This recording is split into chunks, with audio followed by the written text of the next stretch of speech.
vertical, straight up and down in the piece. What this produces is a face grain which looks straight and even like this. It produces an edge grain or side grain which looks very flat and wavy. My top here is vertical grain. It's a frame and panel, 2 panels. And as you can see, the grain is running very straight and linear, very even effect. Another orientation of face grain is called rift grain, and that's what I have here on the door frame of the cabinet. And you'll see that the grain is still fairly linear and straight, but it has kind of a wavy pattern in it. And the reason for that is that on the end grain, the growth rings are diagonal across the end grain. When I was cutting out the stock for this cabinet and cut into the pieces that became the frame here, I realized that when I saw the pattern, that had to be my door frame. That was an important visual element that would be seen from the front. The other important visual element that I worked in was the exposed joinery, which shows up in the joints of the frames themselves. And if you look at these joints from this side, you'll see that they too are dovetailed mortise and tenon joints. The pieces are joined edge to edge in this orientation, which is more frequently a useful method of joining members together. Well, let's go back to the shop, and I'll show you how I lay out and cut this joint. I have a sample joint here of that dovetailed mortise and tenon we were just looking at. Again, the pieces are joined edge to edge here rather than face to face. And this way of joining pieces or stock is really more common. If you're making a frame, you usually want the wide part or the face to be joined in this manner. Let me identify some of the parts of this. It's just like a regular tenon, except, of course, that it tapers up and has a rather triangular shape. And this joint also has a third shoulder. I cut the third shoulder on the dovetail mortise and tenons as well. That goes together. Again, it makes for a tight, seamless fit in the corner. The mortise, of course, is cut so to match the tenon fitting in. When you're choosing the angle for your pin or for your mortise, same angle, you have to be careful, take into regard the thickness of your stock, and make sure that the angle of your pin doesn't make it so wide at the bottom here that you don't have enough material between the cheek and the outside face here. It's important to leave 3/16. Sometimes you can get away with 1/8 of an inch if you're making a more delicate frame. There's a consideration here in the layout of the joint, another consideration, and that is that when we lay out the pin, which we'll do first, the width at the top, the width at the outside edge of the tenon, of the pin here, has to be wide enough so that when I'm cutting my mortise, which I'm coming in with a saw blade, that it's at least wider than the kerf that my saw blade will cut, which is 1/8 of an inch in the case of the blade that I'm using. So the top of the pin has to be wider than 1/8 of an inch. I usually leave a margin of at least 1/32 of an inch. Now I can lay out the joint. I have 2 pieces here that I have already marked out with the triangle marking system so that they would form, so that the joint I would be cutting would be in the upper left-hand corner of a frame. And I've already scribed the mark for my shoulders with a marking gauge for the third shoulder as well, and both sides.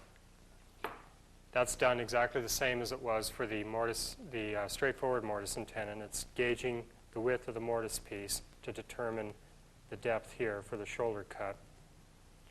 And the next setting is to lay out the pin. And I've oriented so that the small outside part of my pin is on the outside of my edge. I know that from the apex of my triangle there.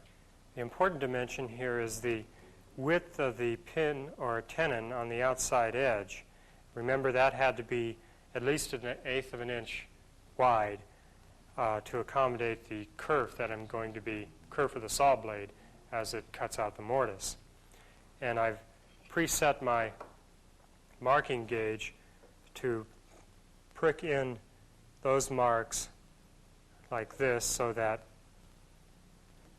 that is a little bit over 1/8 of an inch. With my bevel gauge, which I preset to 7 degrees, I've just found that 7 degrees happen to give me the right shape. I can mark out the shape of my tenon. Put that in with a pen, and this mark is critical because I will be setting the depth of the cut for the shoulder from these lines. This is the shape of my pin, and this material here will be removed. So now I can go to the saw and cut out the tenon. The problem I'm going to have in cutting the correct depth of my shoulder is that I have an angled pin now, and I have to orient the piece in order to cut my shoulder at the first setting. To cut the depth here, I need to cut parallel along this line. And the radial arm saw can do a lot of things, but it can't cut that line parallel to the table unless I tilt it so that the line is parallel to the table. And to do this, I have a special fixture I call a cradle. I have several here, but since I drew my pin out to 7 degrees, I'll bring this one. It's just 2 end pieces here connected with stretchers. The ends here are made out of a high-density fiberboard, but you could use plywood or even solid wood, anything that's strong. And the stretchers are maple. The way I made this, quite simple again. I have a piece here that is one stage in the construction of it. I sandwich what will become the 2 end pieces together by screwing into what will be the waist that I cut out on the bandsaw. And the relationship here is that this angle and this angle are right angles, but this has been tilted so that it's 7 degrees to the horizontal plane. I've drawn in the cross-section of the stretchers because the stock will fit in the crux here of the cradle, and I don't want the stretchers to interfere with its position.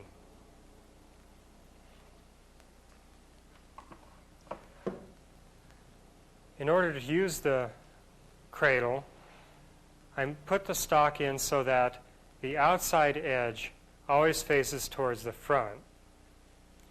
When the outside edge, or when my triangle mark is obscured, I may not be sure which is the outside edge, so I'll put a witness mark on the edge.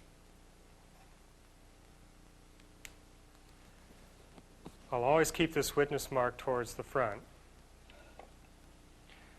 I clamp it down with this little guy here, which is a Destaco clamp.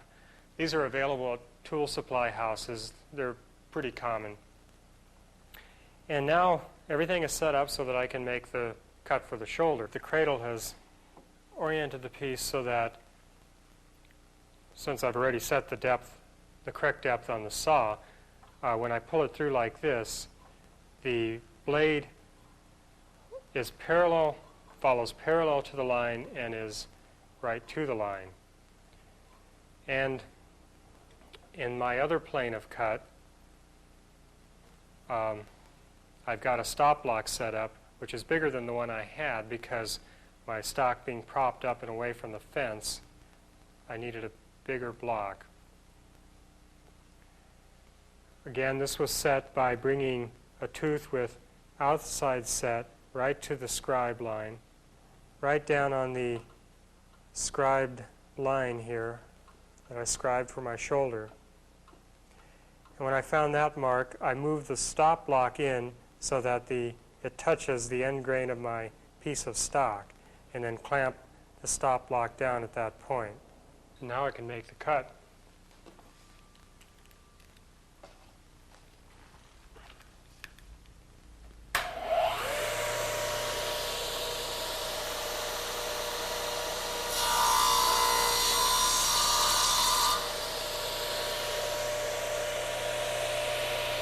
To make the kerf on the other side, I turn my jig around.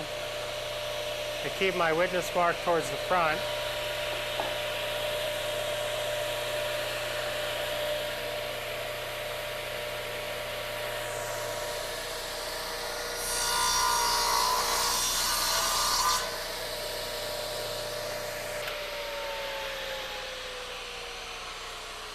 An important thing here is that I have no fence on this side of my jig, so it's very important that it be clamped down tight, because the thrust of the saw is in this direction when the jig is set up this side against the fence.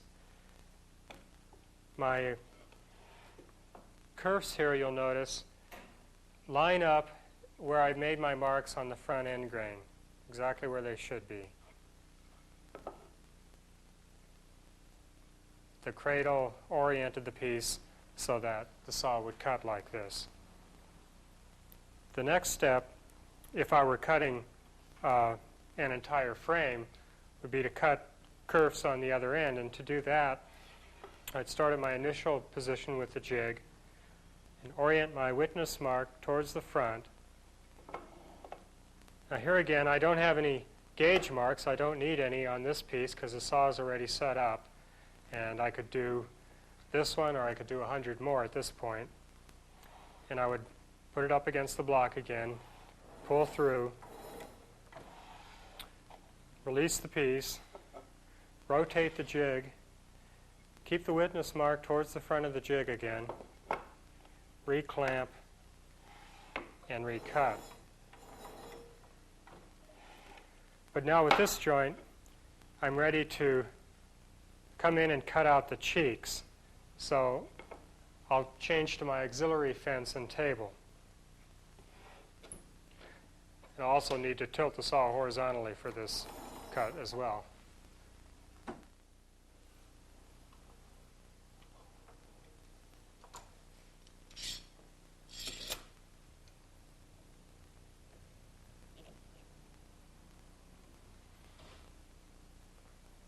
Now I'm set up to cut the cheeks. I've moved my spacer block in so that the blade is just touching it.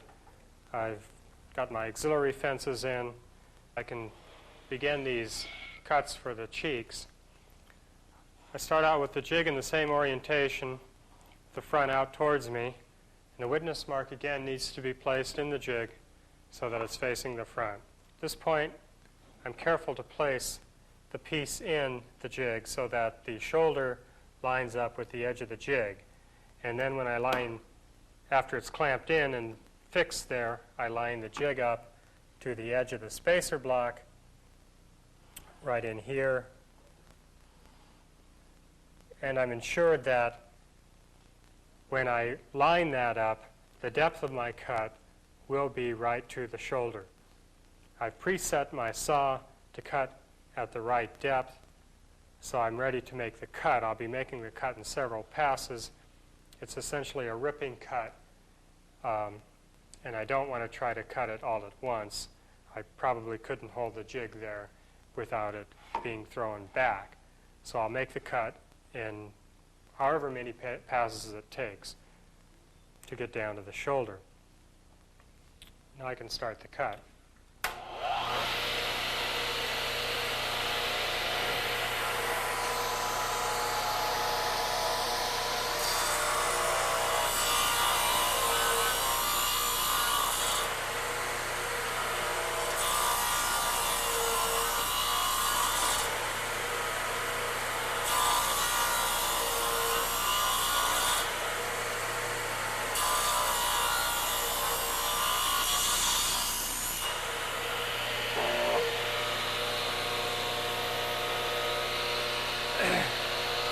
Got the other edge, I simply turn rotate the jig around, turn the piece so that the witness mark again is out towards the front.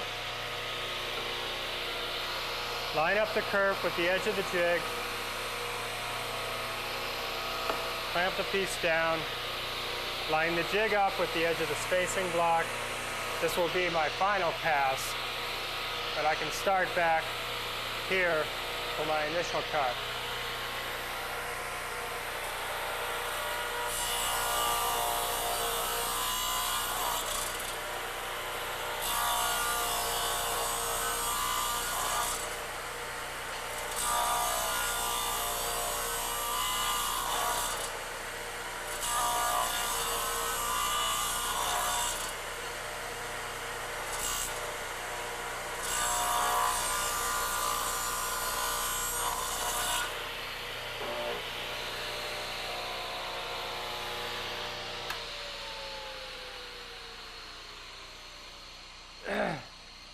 At this point, again, if I were cutting a frame, my shoulder curves would already be determined on this piece, and I could perform the same operations I've just done. The next step then, after all of them had been roughed out, would be to lower the saw just to cut to the line. You can still see a little bit of the black line left here on the corner. I'd cut down to that just in a single pass. It wouldn't be necessary to take several passes for that cut. It's a light cut. And then after, this would be done both sides, and then after that was finished, completed, I would take the piece and cut the third shoulder by putting it up, back up against my spacer block here and bring it up even to the edge. I need to raise my blade up to cut just the 1/8 of an inch that I need, and with the shoulder lined up against the block, the blade will cut right to the gauge mark, and then the waste, the little bit of waste that will be left over, I clean off with a chisel or a shoulder plane, just like in the simple mortise and tenon joint that you've already seen. When the joint is finished, it looks like this. The faces of it are clean from the final pass. There's no waste in the corners or edges. Third shoulder has been established and cleaned up to the line. When this is done, I'm ready to gauge my mortise from the finished tenon. I do that back at the bench. I orient my tenon piece like this. Remember, the triangle marking system tells me where I'm at, the upper left-hand corner of the frame. The tenon piece will fit into the mortise. Here's the third shoulder relationship again. As that hits, it automatically keeps the end grain of my tenon piece recessed from the face edge of the mortise piece for clamping. In the simple mortise and tenon piece, I gauge the width of both the mortise and the tenon at the same time. In the dovetail mortise and tenon piece, however, I've got a varying width in my tenon from the top of the pin to the bottom of the pin. And I can't, so I need to mark those in a different way. The simplest way to see that relationship is if I take both these pieces together and clamp them in the vise. And there's no magic in how I do this. It's simply knowing that the outside edge of my tenon piece, this being my tenon piece, the apex of the triangle telling me the outside edge, is where my narrow part of my pin is. That has to be flush up against the edge of my mortise piece in order for me to see the relationship. Remember that before I set my marking gauge to mark out the width of my pin, the setting is still here. So if I take it and run it on both edges of the mortise piece, I'll darken this in again so you can see it.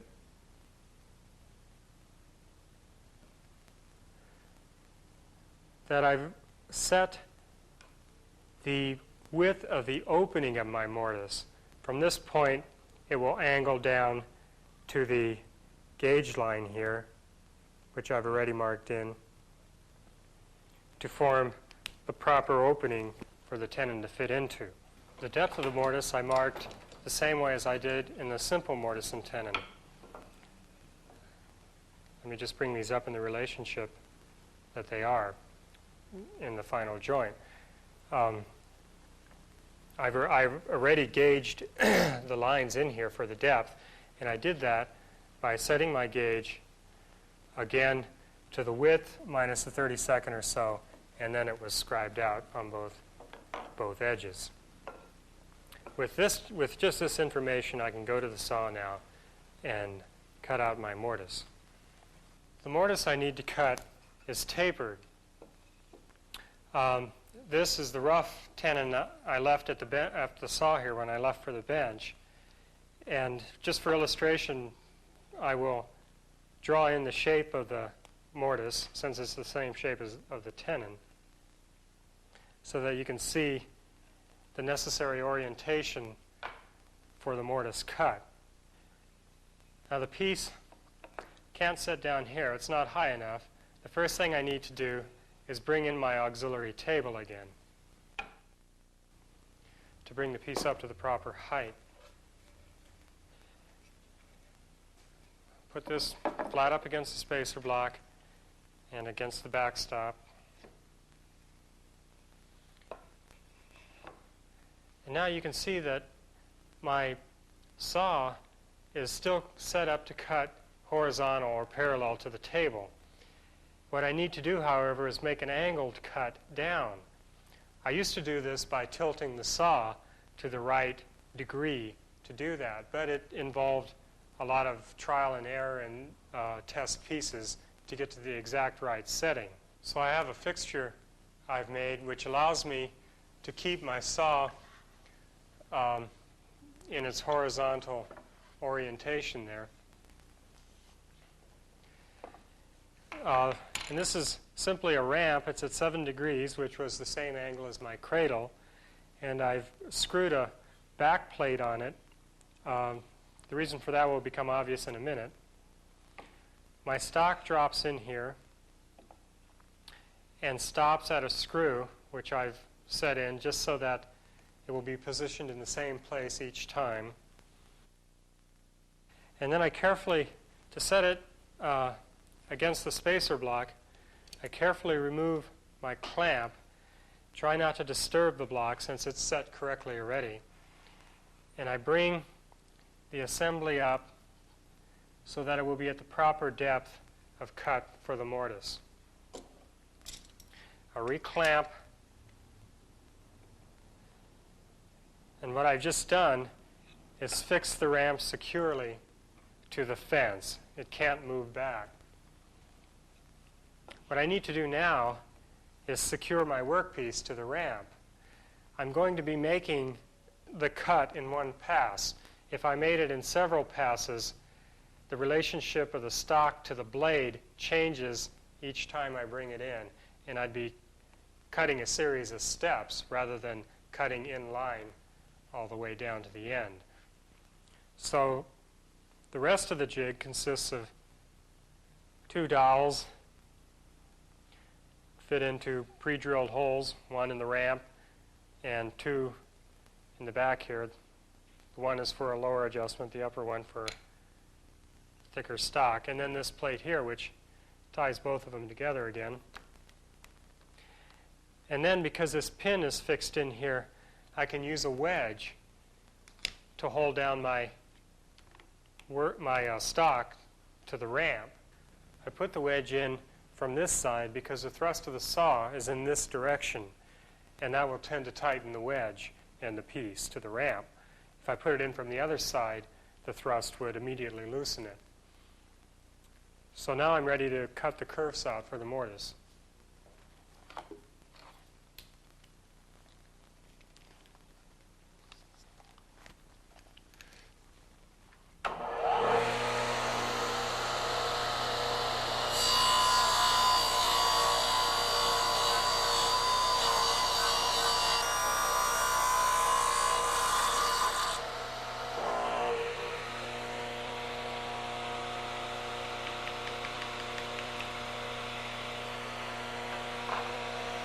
Cut the other kerf, I just flip the piece around.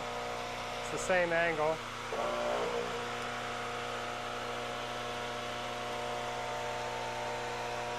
Put the wedge back in. Since I'm cutting such a deep kerf, I really keep my elbow stiff here. Just pivot my body.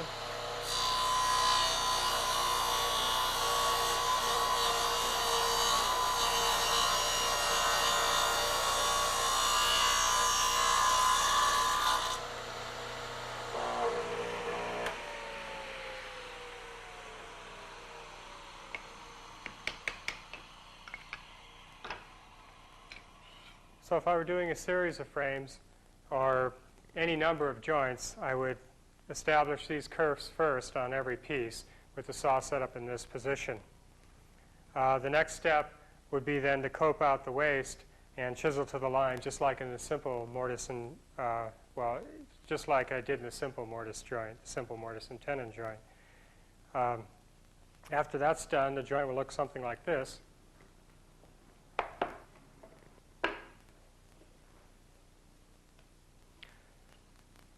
This mortise has been coped out and chiseled, and I've taken it back to the saw for the final finishing passes by turning the crank just a little bit to pare down so that it's an exact fit with its respective tenon.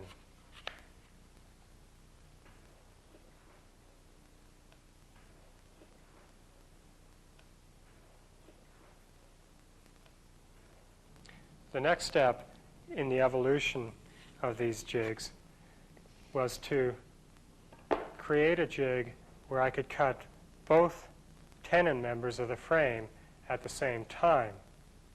You'll notice that the lines which describe what will be the top part of the pin here are in the same plane. This made the cradle jig obsolete.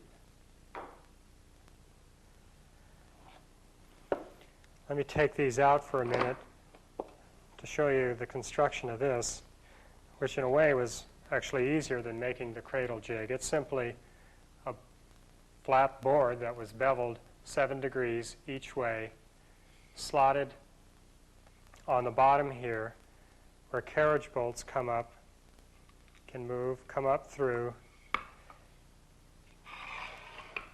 and come up through blocks, clamping blocks, which come down on the work and hold it firmly to the base.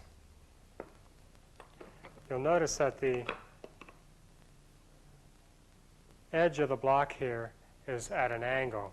If I were using this jig to cut the types of joint I just did, a square frame, the block here would be at 90 degrees to this plane, because I use the block to line up to the shoulder line and set my saw blade.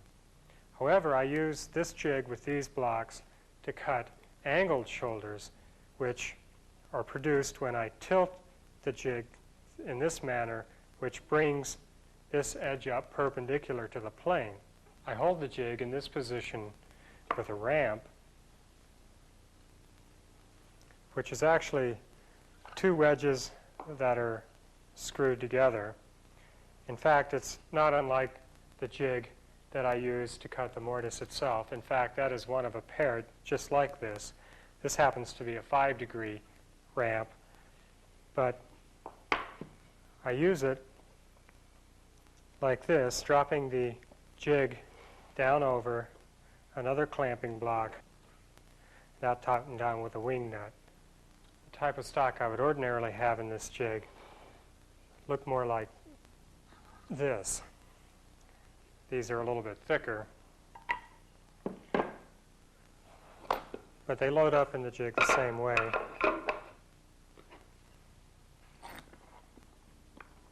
They're held down by the blocks again.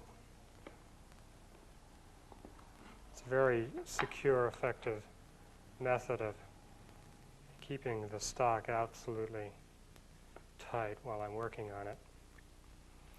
Then the blocks are lined up to the edges of the shoulders. Of course, I've already cut these shoulders, but if I hadn't, there'd be scribe marks that I could line the block up to, and the block, when tightened down there, would act as a surface to set my saw blade against.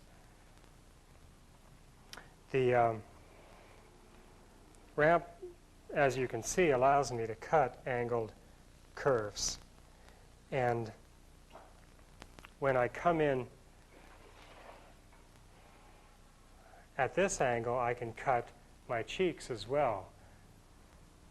By rotating the jig, I can cut both ends of the joint at the same time without having to take the stock out of the jig. When both sides are done, I can take the stock out and flip it over to do the other side.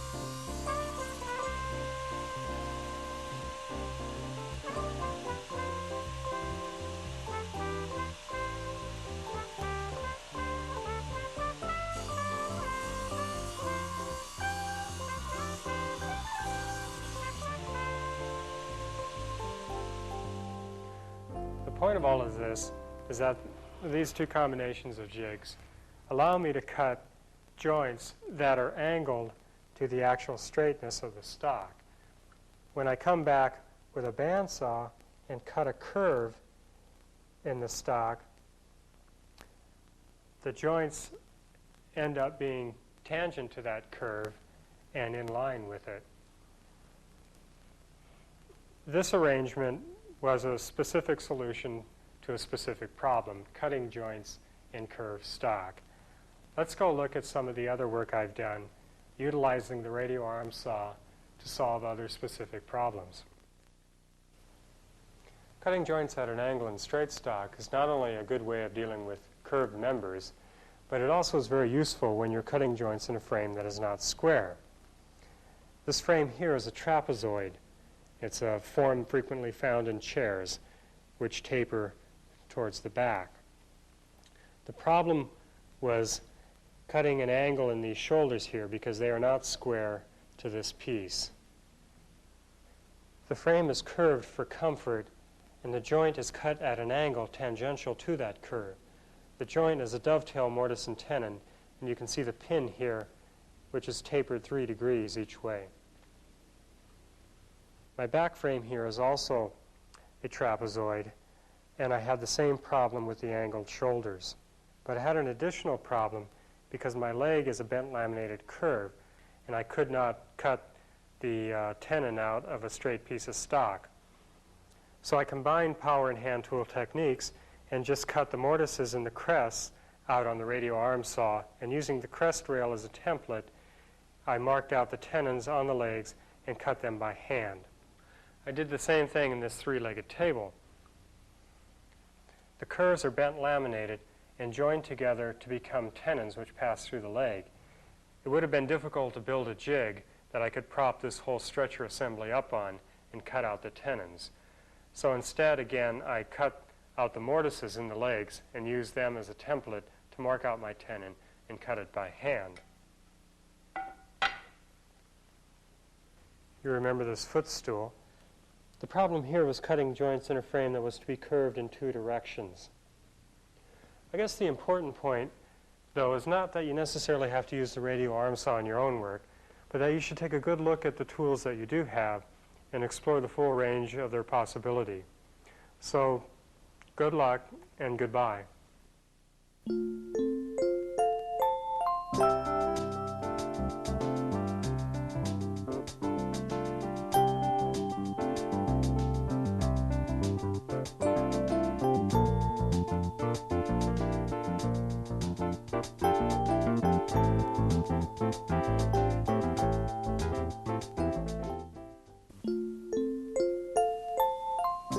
Here are scenes from the Taunton Press video workshops featuring fellow enthusiasts. Dovetail a drawer and making mortise and tenon joints with Frank Klaus. Repairing furniture and refinishing furniture with Bob Flexner. Radiaalsaag Joinery with Curtis Erpelding.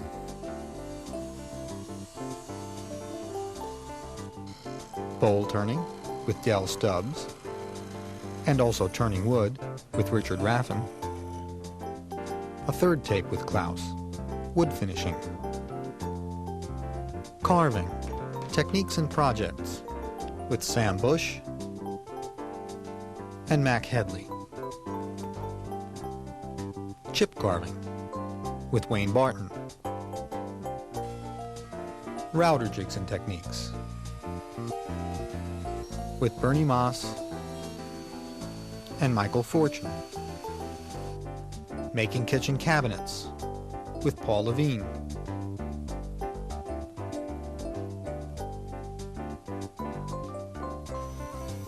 Small shop tips and techniques with Jim Cummins. And the three-part series, tiling floors, tiling walls, and tiling countertops with Michael Byrne.